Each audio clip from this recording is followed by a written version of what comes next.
என்ன பண்ணிகிட்ருக்கா? வெங்காயம் தக்காளி வதக்குறியா? எதுக்கு?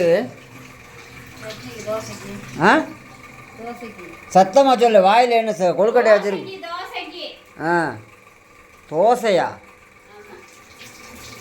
மணி 10 மணி மேலே ஆச்சு. இனிமேல் ஆட்டி நான் எப்போ சாப்பிட்டு படுத்து காலையில் வேலைக்கு எழுந்திரிக்கிறது? சீக்கிரம் ரெடி பண்ணுங்க. ஆ,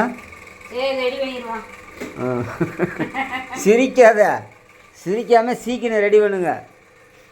மணி 10 மணி அப்போ 10 மணிக்கு மேலே ஆச்சுங்க. இனிமேல் தோசை விட்டு சாப்பிட்டு ஆயா இப்போ தான் கையாமி சொல்லிட்டு வந்தாங்க. அவனை வந்துட்டு இப்போ தான் தோசை ஊற்ற போகிறாங்களாம். அவனுக்கு ஊட்டப்பு இப்போ தான் என் போய் பேரனை நான் பார்த்துட்டு வந்தேன் அவனோட. ஹலோ நேர்களே, இங்கே பாருங்கள், நம்ம வீட்டில் இன்றைக்கி தக்காளி சட்னி, தோசை மாவு, தோசை கல் அடுப்பில் வச்சாச்சு. தோசைக்கு ரெடி ஆகிட்டாங்க. இனிமேல் சாப்பிட்டு படுக்கணும். இன்றைய டிஃபன் தோசை. வாங்க எல்லோரும் சாப்பிட்லாம்.